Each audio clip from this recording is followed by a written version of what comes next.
1999, I was the acting finance director for the coastal city of Gloucester, Massachusetts. The city was in the midst of a significant sewerage upgrade project. We were laying pipes in the street, putting grinder pumps on people's properties, and doing a significant amount of work at the wastewater treatment plant. We didn't have enough cash on hand to fund the project, so we needed to access the capital markets in selling bonds, and to do that, we needed ratings. In order to prepare for our trip to New York with the rating agencies, the mayor decided to hold a mock rating meeting. In the meeting, I would start talking about the audit, and he would challenge me on the receivable levels, and I would start talking about our reserves, and he would question if they were strong enough. It felt like nothing I could say in that meeting was good enough. So by the time we got to New York to meet with the rating agencies, I was terrified. And I think, as the mayor expected, I was over-prepared. I was pleased, though, at these rating agency meetings, they didn't focus on the financial solely. They were more all-encompassing, a little more nuanced in their questions. They would ask us about the rate-setting policies that we have. They'd ask what your neighboring communities did. By the time we got back to the city, we found out we had an upgrade.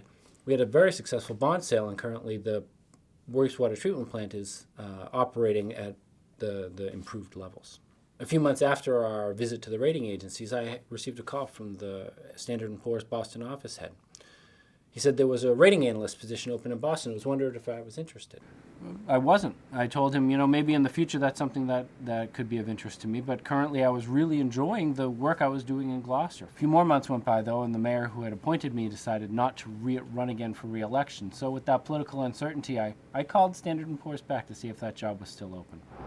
I began at Standard & Poor's as a local government analyst focused on East Coast credits. One of the first credits I received was another northeastern city dealing with many of the same wastewater issues that we dealt with in Gloucester.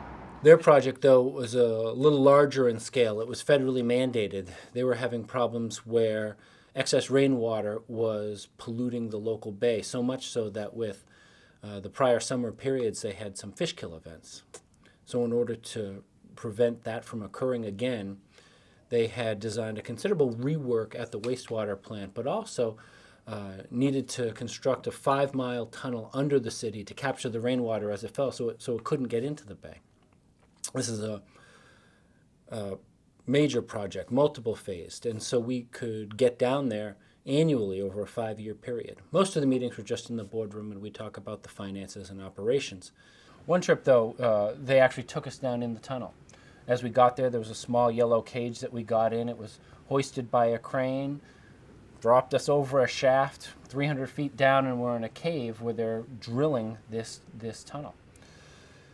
Everything in the tunnel was covered with a thin gray layer of water. The tunnel boring machine at the end of the tunnel was kicking back some dust, mixing with the groundwater, and it was coating everything. My shoes, my suit, you just had to get dirty. It may add to my dry cleaning bill, but at the same time, these trips to these sites are meaningful for us. Analytically, we get to see if the bond monies are being spent as appropriate and the project is progressing as the schedule demands. After about 5 years as a local government analyst, the Boston office head position opened.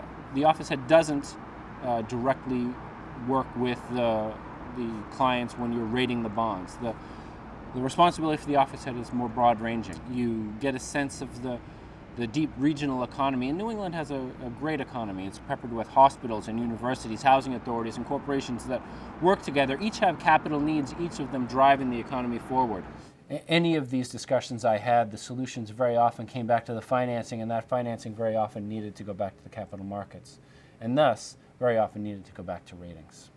After about 5 years in the Boston office head position, my boss sensed I was looking for a different challenge, and she helped steer me to the position I'm in today. I currently serve Standard & Poor's as the public finance lead analytical manager for infrastructure. That role is national in scope, and I'm again active in the ratings process. That northeast city with the tunnel and their solution is fully completed and operational. The first phase was $1 billion. But they're still looking for other ways to improve that water quality in the bay, and so they're looking at a phase 2. And I and my team are ready to assess that project as it moves forward.